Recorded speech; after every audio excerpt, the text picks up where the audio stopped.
السلام علیکم ورحمۃ اللہ وبرکاتہ۔ نحمدہ ونصلی ونسلم علی رسولہ الکریم، اما بعد۔ یوصیکم اللہ فی اولادکم وللذکر مثل حظ الانثیین۔ حضرات ذی وقار، الحمدللہ اولاد ایک بہت بڑی نعمت ہے، رحمت ہے، اللہ تعالیٰ کا بہت بڑا انعام ہے، لیکن اولاد کی تعلیم و تربیت اور اس کی نشو و نما کے لیے، اس کی پرورش کے لیے اہتمام و انتظام، یہ بحیثیت ایک مسلم معاشرہ، بحیثیت ایک مسلمان ہمارے اوپر بہت بڑی ہے۔ اور فی الفور اس وقت بالخصوص ہمیں جس بات پر توجہ دینی ہے، اپنی اولاد کو دن رات اس کی تربیت کریں۔ جیسا کہ اسی حدیث میں ہے کہ اپنی اولاد کو ایک دفعہ بٹھا کے رات کے وقت بٹھا کر ایک اچھی بات سمجھا دینا بیٹے کو بیٹی کو، تو 2 رکعت نماز نفل پڑھنے سے بہتر ہے۔ ایک آدمی 2 رکعت نماز نفل پڑھتا ہے اور ایک آدمی اپنی اولاد کی تربیت کرتا ہے رات کو، تو وہ تربیت کرنے والا افضل ہے۔ تو اس اسلوب کے تحت آپ بھی اپنی اولاد کو فی الفور، جو نبی کریم صلی اللہ علیہ وسلم کے فرمان ہیں کہ اپنی اولاد کو کلمہ طیبہ سکھاؤ، اللہ کا ذکر سکھاؤ، میری محبت سکھاؤ اور میری اہل و عیال کی محبت سکھاؤ۔ اور آج میں کہتا ہوں کہ اپنی اولاد جو یہ سکول، یہ کالجز، یہ یونیورسٹیز جو یہاں پر نصاب پڑھا جاتا ہے، اس نصاب نے ہمارا بیڑا غرق کیا ہے، اس نصاب نے ہمارے عروج کو زوال میں بدل دیا ہے۔ تو اپنی اولاد کو آج ضرورت ہے، حضرت علی کرم اللہ وجہہ الکریم کی شجاعت اور بہادری کے قصے سنائیں، اپنی اولاد کو خالد بن ولید رضی اللہ عنہ کی بہادری کے قصے سنائیں، اپنی اولاد کو صحابہ اکرام رضوان اللہ علیہ مجمعین کی بہادری جرت کی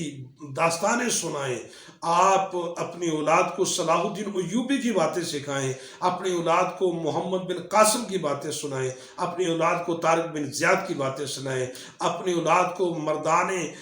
جوانوں کی باتیں سنائیں اور اپنی اولاد کی تربیت کریں، اور نہ کہ ان لوگوں کی باتیں سنائیں خدارا جس وجہ سے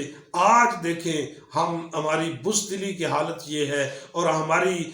بے اعتمادی کی حالت یہ ہے کہ ہمارے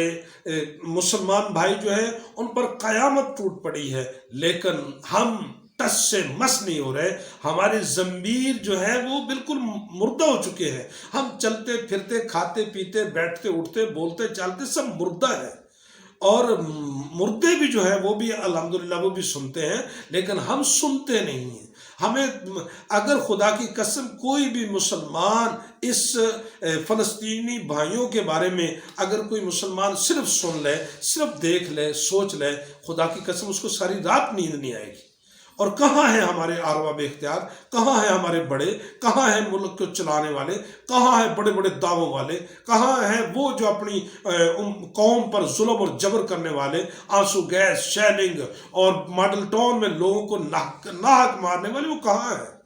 کیا آج اقتدار کدھر گیا؟ آج وہ طاقت کہاں ہے؟ جو طاقت آپ کی مسجد اقصیٰ کو نہیں بچا سکتی، جو طاقت آپ کی